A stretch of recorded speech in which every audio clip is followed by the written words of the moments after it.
We provide you the platform to turn your dreams into reality. Give wings to your aspirations with KR Mangalam University. Balrampur में एक बड़ी कार्रवाई को हम लोगों ने आगे बढ़ाया है। आपने देखा होगा, उसने रेट तय किए थे,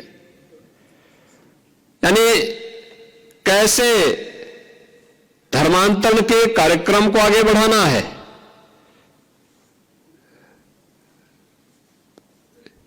हिंदुओं में, ब्राह्मण में, क्षत्रिय में, सिखों में,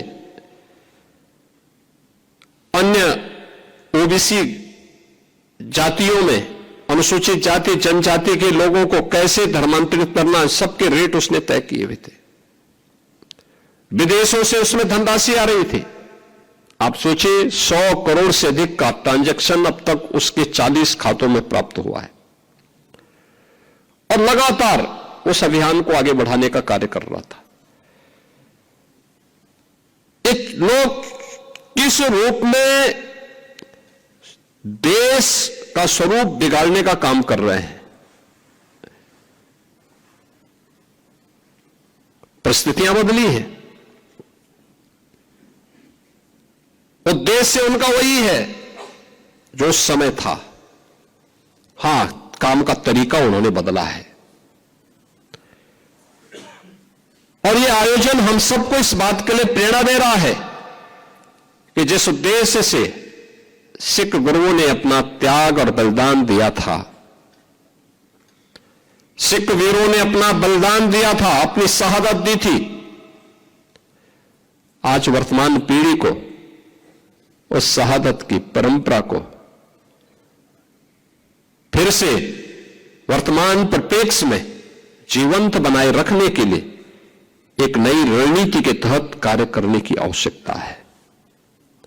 याद करना, हिंदू और सिखों के बीच में फूट डालने के प्रयास तो तमाम लोग करेंगे, लेकिन जो हमारे स्वयं के बीच में हम सबको तोड़ने की, कमजोर करने की साजिशें हो रही हैं, इससे कौन बचाएगा? और हमें इसके प्रति सतर्क होना पड़ेगा। हम सब आभारी हैं उत्तर प्रदेश के अपने सभी सिख नेतृत्व का, और मैं तो धन्यवाद दूंगा दिल्ली गुरुद्वारा प्रबंध कमेटी के अपने सभी पदाधिकारियों का भी। उत्तर प्रदेश के हर कार्यक्रम में उनका बहुत सकारात्मक योगदान प्राप्त होता है और उत्तर प्रदेश के हमारे ये पूरी टीम एक भाव के साथ मिलकर के कार्य करती है और यहां पे जब भी कोई आवाज हम सामूहिक रूप से आगे लेकर के चलते हैं, वो एक राष्ट्रीय आवाज बनती है और वो सफल भी होती है।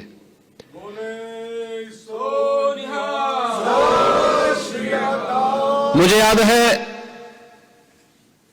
गुरु नानक देव जी महाराज की 550वें प्रकाश पर्व के अवसर पर यहां पर कीर्तन का कार्यक्रम आगे बढ़ा। इसके उपरांत तो अनेक ऐसे कार्यक्रम हुए। बाल दिवस का कार्यक्रम हम लोगों ने जब कोविड कालखंड में प्रारंभ किया तो वीर बाल दिवस का आयोजन 26-27 दिसंबर के अवसर पर करते हुए यहां पर आवाज उठी थी कि राष्ट्रीय स्तर पर हो, और हम आभारी हैं प्रधानमंत्री मोदी जी के। उन्होंने 26 दिसंबर की तिथि को वीर बाल दिवस के रूप में अखिल भारतीय स्तर पर इस आयोजन को आयोजित करने का निर्णय लिया और अब यह एक अपने आप में राष्ट्रीय आयोजन बन गया है।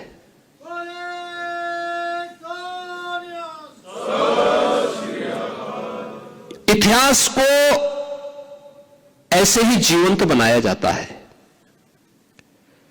उस सत्य को आने वाली वर्तमान पीढ़ी के सामने और आने वाली पीढ़ी के सामने इसी प्रकार के आयोजन के माध्यम से रखा जाता है और यह उसी परंपरा का हिस्सा है। आज के इस अवसर पर यह संदेश यात्रा एक शुरुआत है, यह अंत नहीं है। यह 350वें शहीदी दिवस कार्यक्रम की एक शुरुआत है और यह शुरुआत इस बात को बताती है कि 350वें शहीदी दिवस का कार्यक्रम उतना ही प्रभावी होना चाहिए, क्योंकि इससे संबंधित 2 मीटिंग मेरे साथ में हो चुकी है।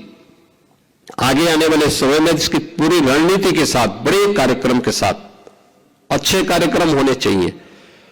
गुरु तेग बहादुर जी महाराज से जुड़े हुए जो भी स्थल उत्तर प्रदेश में, वहां पर कैसे कैसे कार्यक्रम होने हैं, इसकी पूरी रणनीति अभी से तैयार होकर के अगर हम आगे कार्य करेंगे तो यह कोटि कोटि नागरिकों के लिए, भारतीयों के लिए एक नई प्रेरणा का केंद्र होगा। मैं इस शहीदी संदेश यात्रा को आज शुभारंभ करते हुए मुझे अत्यंत प्रसन्नता की अनुभूति हो रही है। मैं अपनी शुभकामनाएं देता हूं और विश्वास करता हूं कि यह यात्रा गुरु तेग बहादुर जी महाराज, सिख गुरुओं के उस महानता को, जिन्होंने देश और धर्म के लिए अपने आप को जिस भाव के साथ आगे बढ़ाया था, उससे हम सब एक नई प्रेरणा प्राप्त करेंगे। इस पूरे कार्यक्रम के प्रति मेरी मंगलमय शुभकामनाएं हैं। बोले सो निहाल, बोले सो निहाल, सत श्री अकाल। जहाँ भक्ति है हर शब्द में, कथाओं में छुपे हैं दिव्य रहस्य और ज्योतिष देता है जीवन को दिशा। धर्म से जुड़ी हर बातों को जानने के लिए हमारे चैनल स्तुति को सब्सक्राइब करें। चैनल पर जाने के लिए इस लिंक पर क्लिक करें।